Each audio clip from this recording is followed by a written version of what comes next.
Hi and hello everyone. तो बच्चों, मुझे पता है आप लोग बहुत इंतज़ार कर रहे हैं हमारी अलॉटमेंट लिस्ट आने का, लेकिन वो आ नहीं रही है।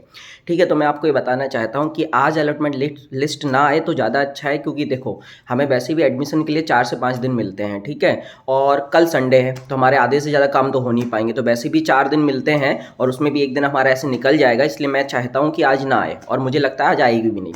वो कल आना चाहिए, कल इवनिंग में आ जाए तो ज़्यादा अच्छा होगा हमारे लिए, क्योंकि हम मंडे से फिर क्या कर सकते हैं, हमारे वर्किंग डेज होंगे तो हम काम करवा पाएंगे। अपने 4 से 5 दिन में आपको एडमिशन करवाना होता है। ठीक है, या फिर मंडे मॉर्निंग में आ जाए, मंडे इवनिंग में आ जाए, मंडे तक तो आ ही जाएगी।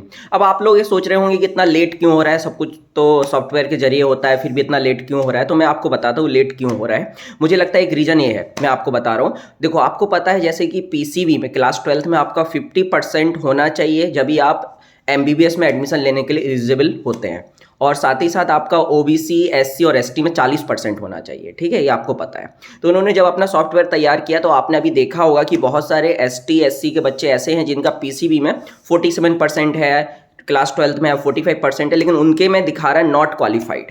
तो एक्चुअली में उन्होंने क्या किया कि जब सॉफ्टवेयर डिजाइन किया तो वहाँ पे उन्होंने क्या किया कि पीसीबी में जिसका क्लास 12th में 50% से ऊपर है वही एलिजिबल होंगे, बाकी में ने नॉट क्वालिफाइड कर दिया। जबकि इनको ऐसा करना था कि अनरिजर्व के लिए उसको 50 करना था और बाकी कैटेगरीज के लिए उसको 40 करना था, लेकिन इन्होंने अपनी गलती की वजह से ऐसा नहीं किया। ठीक है, ऐसा होने की वजह से क्या हुआ कि भाई अभी ये लोग उस चीज़ को सुधार रहे हैं। तो आपने देखा होगा, कल आपने देखा होगा कि वेबसाइट पे कुछ काम चल रहा था, जिसकी वजह से आपने देखा होगा कि जो आपके रजिस्ट्रेशन है वो 28 को क्लोज हो गए हैं, लेकिन कल ऐसे दिखाई दे रहा था कि 4 फेब तक रजिस्ट्रेशन चलेंगे। मतलब बहुत सारे बच्चों ने देखा, स्क्रीनशॉट भी लिया कि वहाँ पे कुछ भी दिखाई दे रहा था सीजीडीएमई की वेबसाइट पे। इसका मतलब यह है कि कल प्रोसेस हुआ है उस पर और उस चीज़ को सुधारा गया है। तो मे भी एक रीज़न ये हो सकता है कि इस वजह से हमारी अलॉटमेंट लिस्ट आने में टाइम लग रहा है। और मैं तो ये चाहता हूँ कि आज ना आए तो ज़्यादा अच्छा है। बेटा, आप समझो इस चीज़ को, अगर आज अलॉटमेंट लिस्ट आती है तो आपको कल कुछ भी नहीं कर पाओगे। ना बैंक का कोई काम होगा, ना ही कोई आपका कोर्ट का काम होगा, ना ही कोई भी काम नहीं हो पाएगा। तो वैसे ही हम 4 से 5 दिन होते हैं, उसमें भी एक दिन ऐसे ही निकल जाएगा तो फिर हम